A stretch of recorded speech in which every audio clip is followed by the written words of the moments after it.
Bon dia, bona tarda, bona nit, bona calor que van patir a Montilivi i bona feina que té per endavant Quique Càrcel. Bona feina que té per endavant Quique Càrcel per fer en aquest mercat. Falten moltes peces, falten peces importants, falten peces que haurien de donar rendiment immediat, falten peces no de fons d'armari, falten peces per entrar a l'11 titular. Dit això, queden 15 dies de mercat, queden 2 setmanes, hi ha temps. Tampoc són tantes peces, però sí que és veritat que les peces que han d'arribar han de ser diferencials i han de ser les que facin funcionar el que vol Mitchell. Un Mitchell que també té molta feina per endavant. Ha d'aconseguir buscar alternatives per quan no es pot fer el joc que ell vol. Està molt bé buscar el joc que ell vol, està molt bé, vam gaudir moltíssim aquella temporada, però és que Aleix García ja no hi és i trobar un Aleix García no serà fàcil. Bona feina que tenen també els preparadors físics. Els preparadors físics han de posar a to en una setmana, 2 com a molt, tant a Witsel, que aquest sí que directament Mitchell el va descartar ja a la roda de premsa prepartit, com a Thomas Lemar. Thomas Lemar va sortir 20 minuts, si no m'equivoco va sortir al minut 70, té una qualitat brutal, però va acabar el partit molt cansat per haver disputat només 20 minuts. Llavors, aquí la feina també la tenen els preparadors físics del club. Veurem, com dic, queda temps, queden 15 dies per tancament del mercat, som dissabte, fins diumenge no juguem el següent partit, a Villarreal, la Ceràmica. Veurem, queda temps perquè agafi forma, queda temps perquè arribi alguna peça, si arriba entre dilluns i dimarts i fa alguns entrenaments podrà jugar, i queda temps també perquè Mitchell reflexioni en algunes coses que ahir no va fer bé. Fins aquí la introducció. Ara sí, benvinguts a aquest nou programa, benvinguts als cunyats de Montilivi. I ara anem cap a l'interior de l'estadi, anem a per xitxa, anem a parlar d'aquest postpartit del Girona 1, Rayo 3.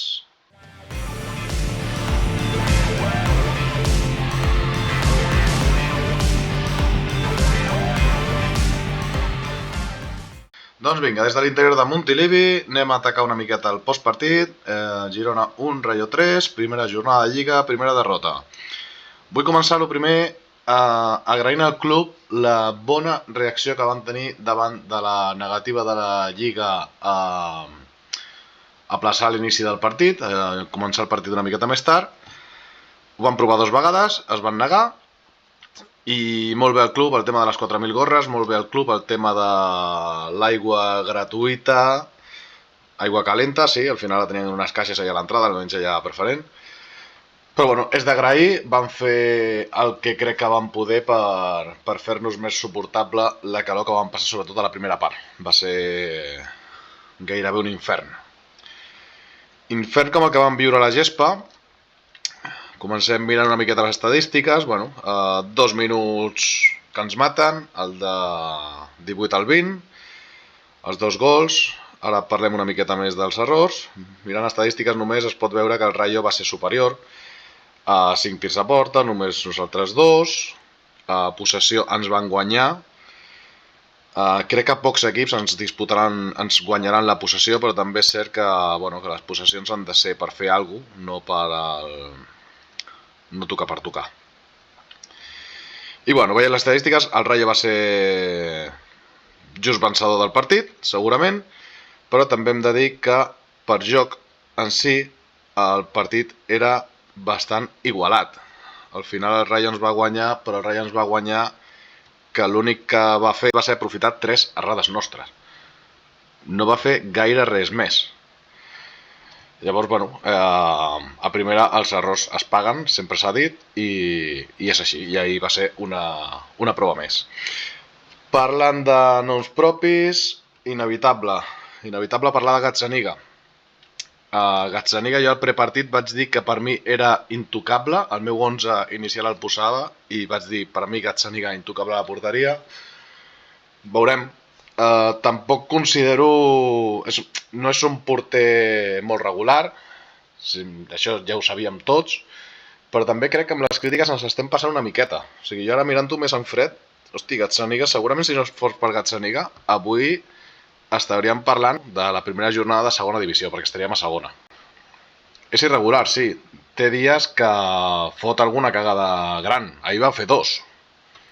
Però tampoc crec que l'hàgim de matar ara o de titllar de... No sé, és que s'han llegit coses bastant fortes per Twitter que crec que no és just. No és just amb un porter que ens ha donat molt. Ahir ens ho va treure, ahir van perdre per culpa seva, segurament. Hi van haver més coses, però bueno, sí que a la foto final queda ell. Targeta vermella, setmana següent jugarà Blat, segur, no hi ha més. Jo, sincerament, si Blat fa un bon partit, jo poder li donaria continuïtat a Blat. Jo ahir, l'estona que va sortir, em va donar sensació de força seguretat. És molt jove, per això, però... Bueno, poder és l'oportunitat. Poder se li presenta l'oportunitat i pot fer una passa endavant l'ucraïnès. Continuem amb els propis. Jo, David López, penso que el partit de David López va ser pitjor encara que el de Gazzaniga. O sigui, el primer gol, l'errada gran és de Gazzaniga, que no fot bé la passada, però és que la pilota que li posa David López cap enrere és molt dolenta. Un David López que a més va, amb tota l'experiència que té, amb tota la veterania que té, donava una sensació d'inseguretat cada cop que tocava la pilota brutal. O sigui, al final, aquests dubtes amb la pilota me'ls pot transmetre un Vitor Reis, que és un nen de 19 anys que acaba d'arribar, però un tio com David López, precisament el que hauria d'aportar ell és seguretat i veure-li les mancances en un sprint o en algú més físic, en resistència, però hòstia, precisament la seguretat i el temple amb la pilota als peus i el saber què fer amb la pilota sí que l'hauria de tenir i no el va tenir. Jo, per mi, el nom més marcat que tinc al cap, per mi, és David López. Però bueno, seguim amb el problema del lateral esquerre. El lateral esquerre, clar, jugant Blind de lateral, jo he defensat que Blind pot ser el lateral esquerre suplent i ho continuo defensant, però sí que has de ser conscient del que tens. I al final, si jugues amb Blind de lateral, o l'extrem o el mig centre defensiu, destructor, digue-li com vulguis, ha d'estar més atent a ajudar-li. Ahir no el van ajudar gaire. A més, Cresci tampoc va tenir un bon dia, que seria el central d'aquell costat.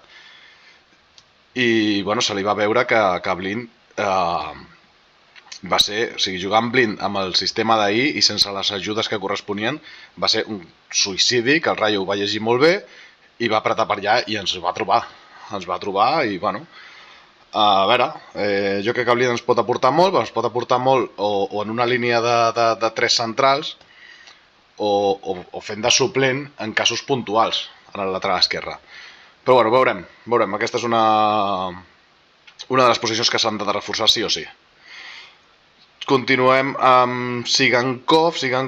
Jo és que trobo a faltar molt el Sigankov de la primera... Sigankov va arribar un gener, ja fa 2 o 3 temporades, ara ho hauria de mirar. Ella sabia important quan va arribar, ell sabia que era el crack de l'equip en aquell moment, era el jugador amb més qualitat. I hosti, jo recordo un Sigankov que encarava més, que ho provava més, que ho intentava més. Mai ha sigut de desborde per banda, arribar a línia de fons i centrar, ha sigut sempre un tio que tendeix a anar cap al centre i més a jugar a cama canviada per buscar el seu xut, però és que últimament, tant la temporada passada com aquesta, ho ha provat molt poc. I llavors, o sigui, el gol que fem és una jugada seva total. I per què? Perquè ho intenta, perquè encara ell ho intenta.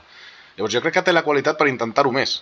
No sé si és una manca de confiança pel tema de lesions de la temporada passada o què, però crec que hem d'intentar recuperar aquesta versió de Sigankov, d'anar i de provar-ho, no? I d'anar i provar-ho, precisament, anem a la part positiva. Joel Roca, segurament, el més positiu del partit.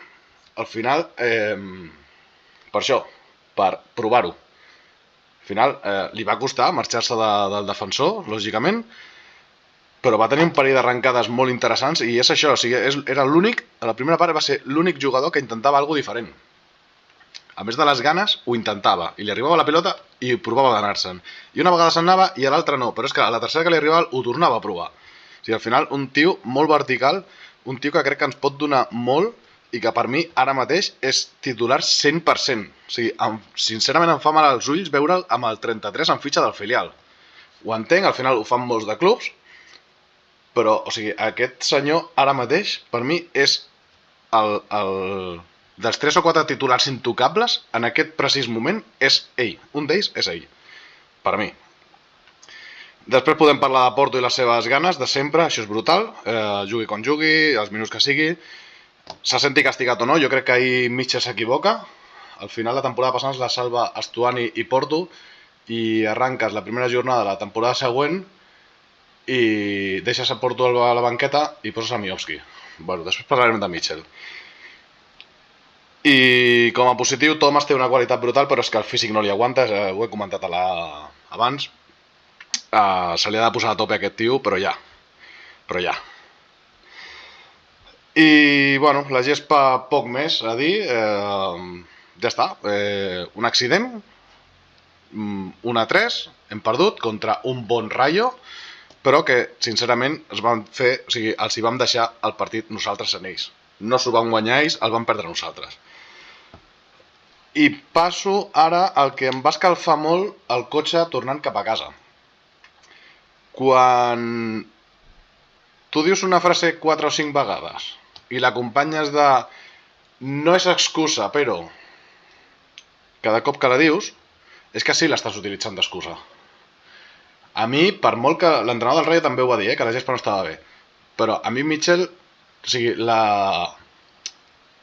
la moto aquesta de que la gespa no estava bé i no ens ajuda en el nostre joc, jo no la compraré mai. O sigui, tu has de tenir preparat un plan B, que si la pilota no roda perfecta com a tu t'agradaria, doncs potser has de tenir un plan B. I poder, si veus això, la idea, quan t'expulsen a Gazzaniga, de treure Miovski, no defendré Miovski. Miovski ha de sortir sí o sí. Miovski no m'agrada gens. Però era l'únic davanter gran que teníem, era ell.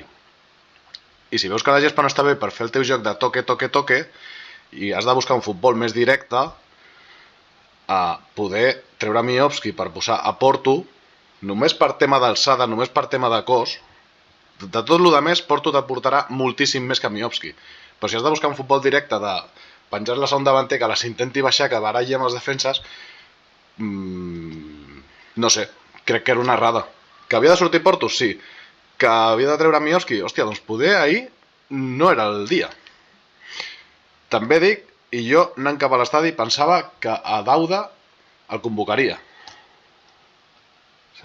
Anant sense davanters, Dauda amb el cos que té, jo pensava que el convocava. Però bueno, un cop no està convocat, jo crec que aquí es va equivocar Mitchell amb aquest canvi. Torno a dir, sense defensar Miovski, que ni va fer res ni espero que faci res mai. Però si has de buscar futbol directe i tenies el que tenies, no treguis a Miovski. Dit això, Mitchell té tot el dret del món a equivocar-se. Mitchell, segurament l'entrenador més important que ha passat per aquí, a l'època moderna. Jo no em puc remuntar anys enrere com fan alguns perquè no tinc ni idea, la veritat. Però s'ha guanyat el dret a equivocar-se Mitchell, és el mateix que parlava de Gazzaniga abans, o sigui, sí, l'has cagat. L'has cagat ahir, l'has cagat amb l'11 segurament, l'has cagat amb les declaracions aquestes de la gespa, però també s'ha guanyat el dret a equivocar-se. Ens ha donat moltíssim i ens donarà moltíssim i no tinc cap dubte. I fins aquí el meu resum del postpartit del Girona 1 Rayo 3.